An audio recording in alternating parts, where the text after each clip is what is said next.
आप सभी को नमस्कार। सबसे पहले मैं अपनी वरिष्ठ साथी रमा जी को धन्यवाद करूंगा। जब मैं विद्यार्थी था तो इस कॉलेज में अक्सर आता था, तब वो यहाँ नई नई प्राध्यापिका बनी थी। मैं डिबेटिंग कंपटीशन के लिए आता था, वो जज होती थी। इनसे प्राइज़ देना बहुत मुश्किल था, लेकिन हमने हार मानी नहीं और एक आध बार प्राइज़ जीत भी लिया उनके हाथों से। अब वो हमारी वरिष्ठ साथी हैं। करीब 30 साल से हम लोग परिचित हैं। मतलब मैं तो परिचित हूँ, वो तो ध्यान नहीं रखती होंगी, लेकिन मैं तो शुरू से ही ध्यान रखता हूँ। दूसरा शुक्रिया इस उड़ान सोसाइटी का।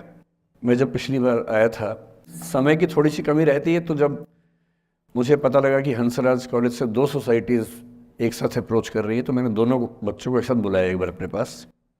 पलक भी थी उसमें, और मैंने दोनों से निवेदन किया कि भाई एक ही बार कर लो, एक ही प्रोग्राम के पीछे दोनों बैनर लगा देना, मैं एक बार आके दोनों काम कर लूँगा। पर इन दोनों में वहाँ पर ठीक ठाक जोर आजमाइश हुई और अंत में तय हुआ कि 2 ही बार आना होगा।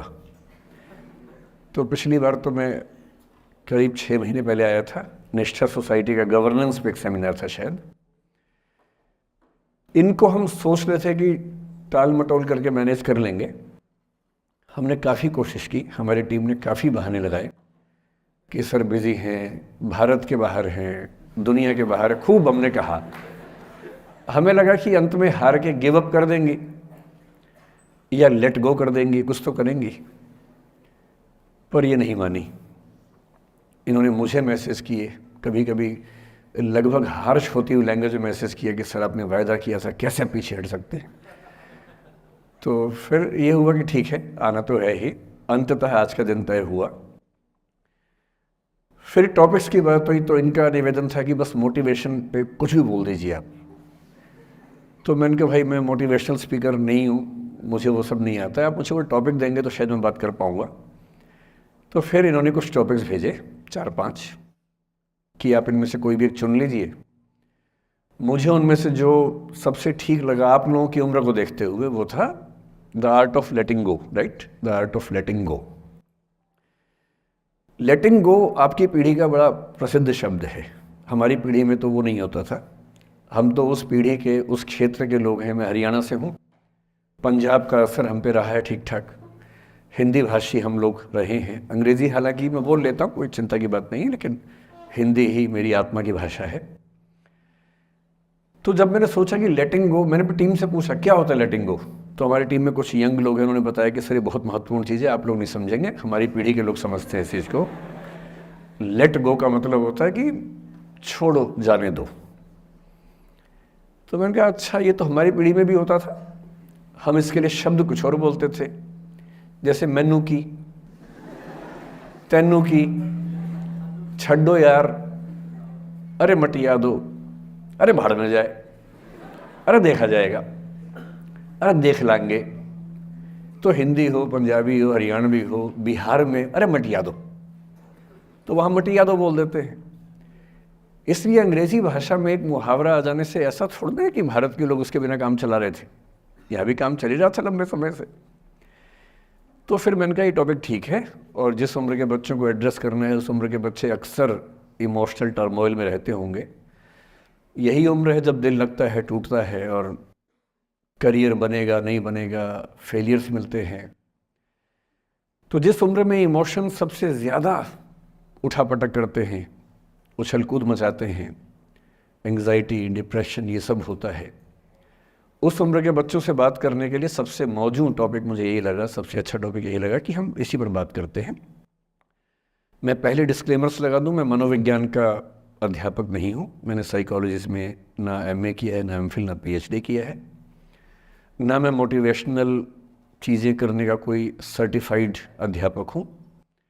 मैं तो अपने जीवन के अनुभवों से, साहित्य से, दर्शन से, कानून से, पढ़ते पढ़ते जो मैंने सीखा, और बाकी उस सबसे ज़्यादा सीखा 50 साल के जीवन में, जिसमें से 25 साल का जीवन अध्यापन में और अपना उद्यम करने में खर्च हुआ। अनुभवों से बड़ा कोई गुरु नहीं होता, तो मैं अनुभवों से सीख के बातें करना पसंद करता हूँ। हालांकि हंसराज कॉलेज का खौफ इतना ज़्यादा होता है कि जब मुझे पता लगा कि मेरा टाइम फिक्स हो गया आने का, मैंने अपनी टीम से कहा कि यार लेटिंग गो भी कोई किताब है तो देखो देखो, मैं देख तो लूँ क्या होता है। तो 2 किताबें उन्होंने भेजी, बड़े भारी भरकम अंग्रेजी ऑथर्स की थी। तो मैंने 4-5 दिन पहले पढ़ना शुरू किया। 5-10 मिनट पढ़ के मुझे लगा कि उससे बात बनेगी नहीं, वो अलग ही टाइप की बातें थी, बड़ी थ्योरेटिकल सी बातें। तो मैंने कहा क्या थियरी में क्या रखा है, हम बच्चों से बच्चों की ज़ुबान में बात करेंगे, उसका मज़ा ज़्यादा है, क्यों थियरी में जाए। तो मैं जो कुछ भी अगले 1 घंटे में, मतलब 1 घंटा की, आधा घंटा की, 1.5 घंटा, वो मैं आपके चेहरे से अंदाज़ा लगा लूँगा। आप केवल चेहरे पे भाव ऐसे ले आइएगा कितना आप सुनना चाह रहे हैं। मैं तो अभ्यस्त हूँ, मैं 8 घंटे बिना ब्रेक के पढ़ाता हूँ जनरली, तो मैं तो अभ्यस्त हूँ सुबह से रात तक पढ़ाने के लिए। आप अपना देख लीजिए कितना आप सुनने की हालत में है। और ऐसा ना हो कि मैं अपनी स्पीच सुनने के लिए मोटिवेट करूँ आपको, वो मैं नहीं करूँगा, है ना। उससे अच्छा, उससे बेहतर ये है कि हम बीच में छोड़ देंगे। और मैं आपकी उम्र का भी ध्यान रखूँगा, छोटे छोटे बच्चे हैं, इतना टॉर्चर ठीक नहीं है, तो ध्यान रखेंगे। पर मेरा ख्याल है कि आपको मज़ा आएगा, क्योंकि आपकी उम्र से जुड़ी बातें हैं, आपको अच्छा लगेगा। मैं सबसे पहले 2 शब्दों में अंतर स्पष्ट करना चाहता हूँ। एक शब्द है गिव अप करना, एक है लेट गो करना। कभी कभी लगता है कि दोनों बातें एक जैसी हैं, पर दोनों बातें एक जैसी हैं नहीं। गिव अप करने का मतलब होता है हार मान लेना। मसलन आप कुछ कोशिश कर रहे हैं, जैसे मैं इसी एग्जांपल से बात करता हूँ। पलक ने कोशिश की कि मैं यहाँ पर आ जाऊँ, कोशिश की। और मैं ये नहीं कहना चाह रहा कि मैं बहुत व्यस्त आदमी हूँ, लेकिन हाँ, व्यस्तताएं रहती हैं। मैं आजकल अवॉइड करता हूँ कि कहीं जाऊँ, क्योंकि पता नहीं पिछले 3 साल में ऐसा क्या हुआ, इन्विटेशंस इतने मुझे आने लग गए हैं। मैं 25 साल से पढ़ा रहा था, कोई पूछता भी नहीं था मुझे। ये कोविड में यूट्यूब में पता नहीं क्या हुआ है, अब पता नहीं कहाँ कहाँ से इन्विटेशन आते हैं। कुछ तो ऐसी जगह से आते हैं जिससे कोई दूर दूर तक मेरा संबंध ही नहीं है। कोई बड़ी कंपनी है, उस कंपनी का इन हाउस प्रोग्राम है कि अरे वहाँ के मोटिवेशन